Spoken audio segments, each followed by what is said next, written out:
তো এখন যে কাজটা দেখাবো কাজটা বেশ সহজ আছে, বাট একটু খেয়াল করে করতে হবে।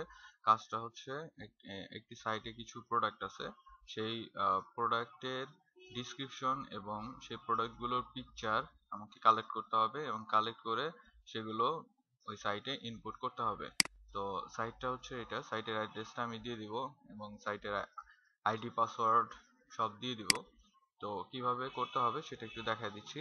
তো এইখানে সাইটের এই যে বি কলামে সাইটের স্টাইল, মানে সাইটের যে প্রোডাক্ট আছে সেই প্রোডাক্টের এটা হচ্ছে স্টাইল এবং এটা হচ্ছে প্রোডাক্টের নেম। সো এখান থেকে আমি ফার্স্টে প্রোডাক্টের নেমটা কপি করব, কপি করে দেন হচ্ছে এখান থেকে যেমন সাইটে আমি ফার্স্টে লগ ইন করবো, লগ ইন করার পরে এখানে যে ক্যাটালগ আছে সেই ক্যাটালগে যাব, ক্যাটালগ থেকে ম্যানেজ প্রোডাক্ট, এই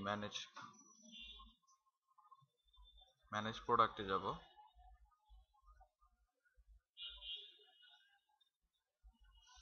তো ম্যানেজ প্রোডাক্টে আসার পরে এখানে ফার্স্টে যেটা করতে হবে সেটা হচ্ছে এই যে নেম, এই নেমের জায়গায় আমি ওইখান থেকে যে নেমটা কপি করছি, এই যে নেমটা কপি করছি এই নেমটা এখান থেকে আমি এইখানে জাস্ট নেমটা দিব, নেমটা পুরোটা দিয়ে দিব। এরপর হচ্ছে এসকিইউ মানে হচ্ছে ওই যে স্টাইল, যেটা সেই স্টাইল নাম্বার, সেটা আমি এখন কপি করব, কপি করে আমি এই এসকিইউতে এটা দিয়ে দিব, দিয়ে ইন্টার চাপবো।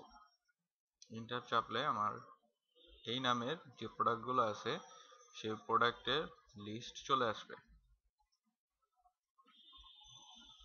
তো আমার এই প্রোডাক্টের লিস্ট চলে আসছে। তো এখানে ফার্স্টে আমি দেখি এখানে কি কি জিনিস আছে। এখানে প্রোডাক্টের নেমগুলো আছে, আর এটা হচ্ছে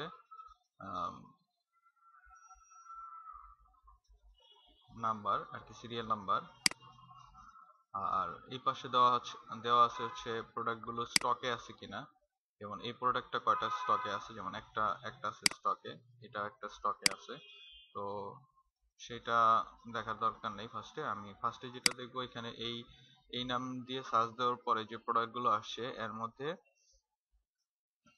একটা থাকবে, সবার নিচের দিকে থাকে এবং সবার নিচেই বেশি থাকে, কনফিগারেবল প্রোডাক্ট। ঠিক আছে, এইটাই আমার হচ্ছে মেইন প্রোডাক্ট। আর এই প্রোডাক্টের মতোই সিম্পল প্রোডাক্ট আছে এখানে। সিম্পল প্রোডাক্ট হচ্ছে এই প্রোডাক্টেরই বিভিন্ন কালার থাকে এগুলো, যেমন এটা যদি মেইন প্রোডাক্টটা তো যে কোনো কালারের হতে পারে, মানে মেইন প্রোডাক্ট হচ্ছে এটাই। আর এই প্রোডাক্টের যে কালারগুলো, সেই কালারগুলো হচ্ছে সিম্পল প্রোডাক্ট। মেইন প্রোডাক্ট এটি, যেমন একটা ড্রেস সেই ড্রেসটা কিরকম এবং সেই ড্রেসটা কটা কালার আছে সবগুলো এখানে দিতে হবে। আর এইটা হচ্ছে স্পেসিফিক কালার। ঠিক আছে, স্পেসিফিক কালার যেগুলো আছে সেই স্পেসিফিক, যেমন এখানে হোয়াইট থাকতে পারে, এখানে রেড থাকতে পারে, ব্ল্যাক থাকতে পারে, সেটা এখান থেকে নিয়ে আমাকে বের করে তারপরে এসব এইগুলোতে ইনপুট করতে হবে সিম্পল প্রোডাক্টে। তো ফার্স্টে দেখাই যে কনফিগারেবল প্রোডাক্টটা কিভাবে আমাকে সেট করতে হবে। তো এটা একটা প্রোডাক্টের, এখানে আমি আগে এই অ্যাকশনে রাইট বাটন ক্লিক করব, রাইট বাটন ক্লিক করে নতুন একটা ট্যাব ওপেন করব।